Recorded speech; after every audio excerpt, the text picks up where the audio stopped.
Welcome to Around the Weird. Here's your host, the museum curator of the strange and unusual, Mr. Nothing.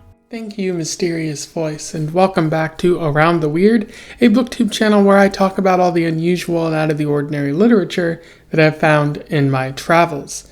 Today, I want to talk about a short story because it is Short Story Tuesday, a fun day to talk about all the short form literature that is interesting to me, and I have quite a fun one to talk about today from an author that I've talked about on this channel before. This short story is about time and dystopias.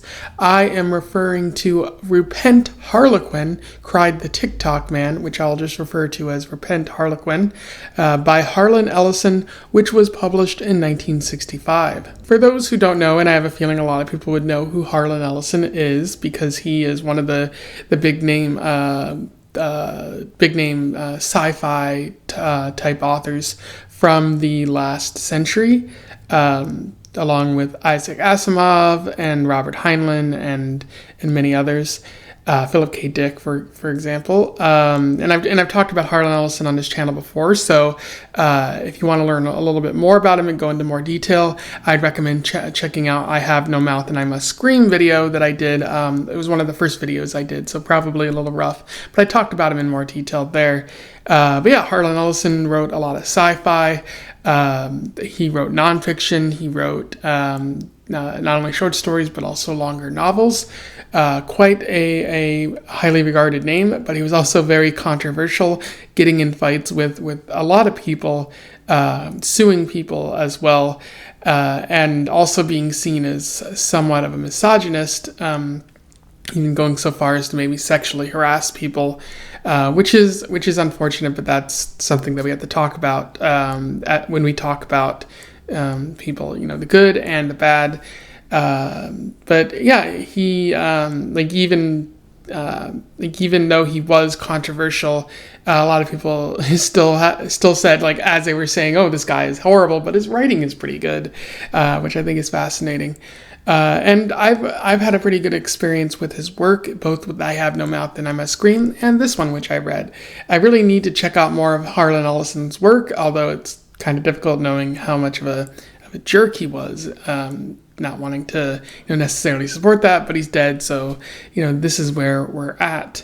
Anyways, without further ado, let's talk about this specific short story. I will do a summary, a little bit of an analysis, and we will move on from there. So, Repent Harlequin focuses on two characters in a dystopia. There's the Harlequin, otherwise known as Everett, who is constantly late, and there is the TikTok Man, sort of the all-seeing, all-knowing person in this dystopia, who rules over it, or at least dishes out punishments for those who are chronically late.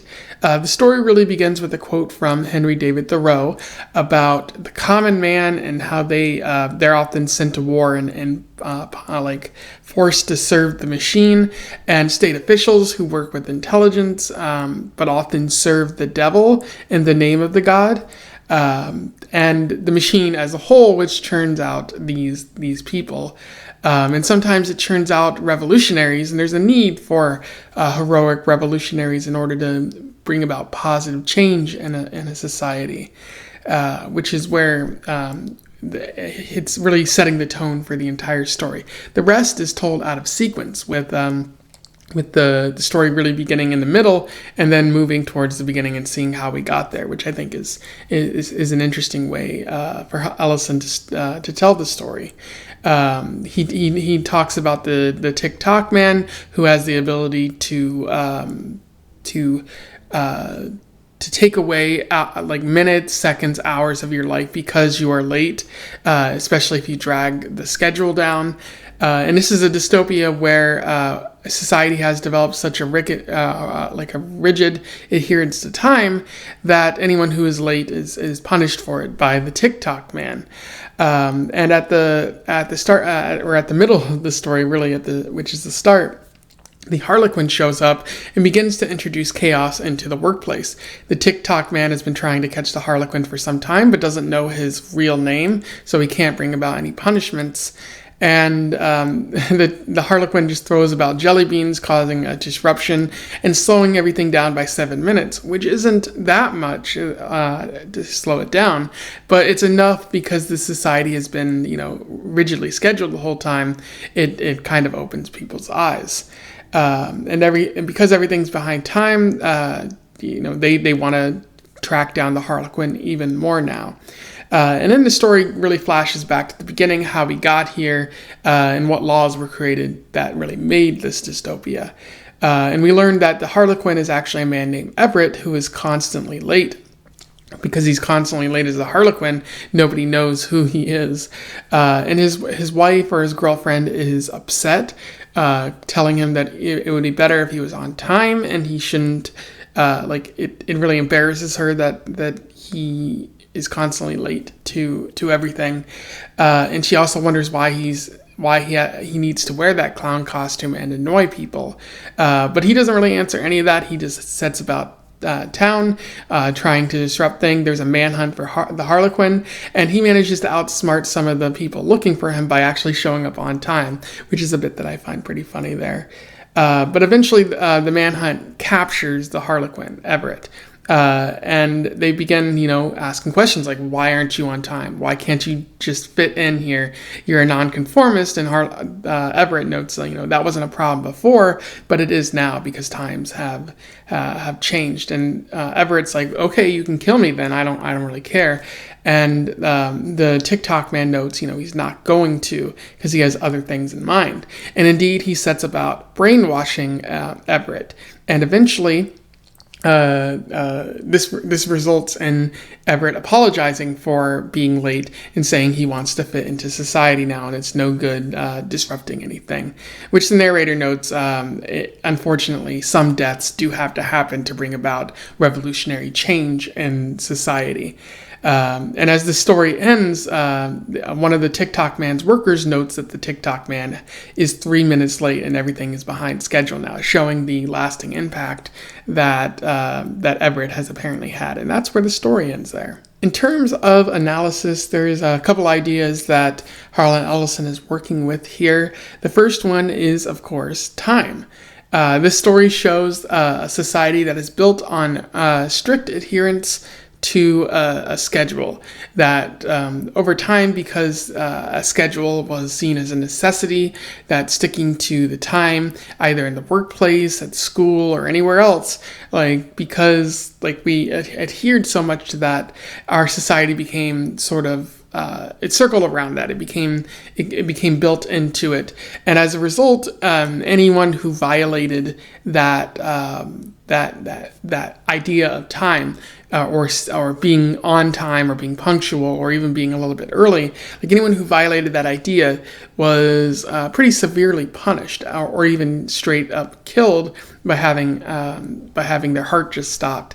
As a result, there's an interesting quote that I would like to read to you about this. And so it goes, and so it goes, and so it goes, and so it goes, tick tock, tick tock, tick tock. And one day we no longer let time serve us. We serve time, and we are slaves of the schedule, worshippers of the sun's passing, bound into a life predicated on restrictions, because the system will not function if we don't keep the schedule tight. And you can see that the adherence to the schedule kind of creates a society that fears being late at all. That if we're late even by a minute, the society might collapse. And so we punish people as a result. We say, oh, you're 3 minutes late, or something like that. We have to take 3 minutes off your life because who knows what you've done to affect the schedule. And that might be a very interesting idea, of keeping society on time. But it's interesting when you think about it, time isn't real. Time is a construct that humans have created. There's no such thing as 5 minutes. There's no such thing as 3 years. There's only revolutions around the sun and whatnot. Maybe we invented the concept of seconds and minutes, which help us explain some elements of time, but there's no such thing as as seconds or minutes. That's a human construct. Like the Earth, the sun doesn't adhere to the idea of seconds or minutes. It's just over an extensive period of existence, the sun might eventually implode or blow up or whatever the sun does. And life and death, those things do happen, but the sun doesn't recognize what years are. Like that's a construct that we've applied to time. And so it's weird that that humans would become so centered on the aspect of time, is what I think Ellison is getting at. That for us to form our entire society around time and adherence to a schedule is kind of machine-like and robotic and unhealthy. And it seems like easy to disrupt. You can disrupt any society that's built itself on time by just introducing chaos into the system. And it's going to be 5 minutes behind schedule, an hour behind schedule, much more. And if it's so easy to disrupt, then perhaps your society hasn't become the best that it can be. And maybe the point of it is not to create the best flowing, most efficient society. Maybe you're just trying to regiment the people to prevent them from doing things that you don't like. Maybe gathering or organizing or trying to better their own lives, and instead you say, oh, if you try to organize like that, we'll take a year off your life or something like that. Ellison also adds to this sort of time feel by by telling the story out of sequence. He begins in the middle and then moves back to the beginning. So the story's entire function or entire structure is based on not really adhering to time as well, but also playing around with the idea of time. It's very interesting because you can see that this is the inevitable conclusion of capitalism, which requires everything to be on time in order to make the most money and to keep society functioning in a way that capitalism would benefit from. But other people have noted that that what Ellison is saying here maybe doesn't stand up or hold up in the long run, that there are benefits of being regimented in a society as it stands, of getting people access to what they need in a timely manner. And I do think that there is some merit in that adhering to time in a sort of like in moderation, like adhering to time in moderation or in the important areas is good, but it's important to recognize that human beings aren't perfect and that they can be late, and that that's not an actual problem. That if you're like 5 minutes behind schedule or an hour off or something like that, that's not always going to hurt any people. And it's ultimately a function of the capitalist system that we have to be on time all the time.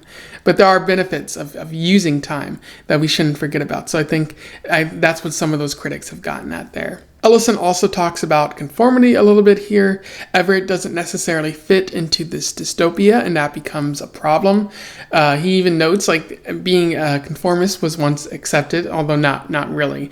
But it wasn't seen as that big of a problem, or nonconformist. Sorry. He it was once seen as, just a part of society that you'd have these nonconformists, but it's now seen as disruptive because anyone who doesn't conform to the norm of being on time is disrupting time in a way that is seen as totally unacceptable and potentially harmful to society. So you can see that and eventually on a long enough time period, on a long enough time scale, nonconformity might be seen as a big enough problem that in dystopias, you're going to want to fight that out. You're not, especially because so many nonconformists are revolutionaries, and if you have any revolutionaries, then you can't have the society that you built, even if it's harmful to everyone. If it benefits you, any nonconformist is going to come along and say, "Oh, I don't like this," and they're gonna maybe cause a revolution, and you're gonna be out of power then. It's interesting to note that he's sold out by his girlfriend Alice, as the TikTok man says, because she is a conformist, and so that's that might happen, in any society, that those that you love might sell you out, especially in a dystopia. Specifically, Ellison mentioned 1984 here, which I was kind of leaning towards, as I was reading, I was like, oh, this is like 1984. But then Ellison kind of spells it out, which is an element that I don't like about this story, because he has to spell it out. Like, oh, am I too stupid to get the point that you're trying to make, Ellison? Thank you for enlightening me about the kind of story that you were wanting to tell. And I do think it's especially weird because the narrator says that 1984 doesn't exist in this society. So why mention it at all? It just feels like Ellison just wants to sound smart. So a couple interesting ideas paired with a weird mention of 1984 there. I do want to point out that this story does feel similar to Welcome to the Monkey House, where there's a revolutionary in that story who sets about trying to create a cult of women and men who try to change a society that they don't like for the better. But that story is awful, and its message is inherently flawed by the means by the writing that Vonnegut does. And here, I feel like the writing is a lot better and the message is a lot stronger. So very similar stories, but I think Repent, Harlequin is ultimately the one that tells that story better, of the need for a revolution in a society that has lost its way. Anyway, those are my thoughts on Repent, Harlequin, Cried the TikTok Man by Harlan Ellison. Pretty good short story. One that I'm definitely going to recommend to you out there because it's really well told, and there's some really quality writing there. There's also a lot of run-on sentences in here, but I think it adds to the overall story. And so I'm going to put a link to the story in a description. If you've read this before, or if you want to read it now, go ahead and do it, and then let's have a discussion. Write something in the comments below. Let me know what you thought of it. Otherwise, don't forget to like, share, and subscribe so that more people can find out about this story and this author if they don't know about either. And until then, I wish you the best of luck in your weird and timely travels. Farewell.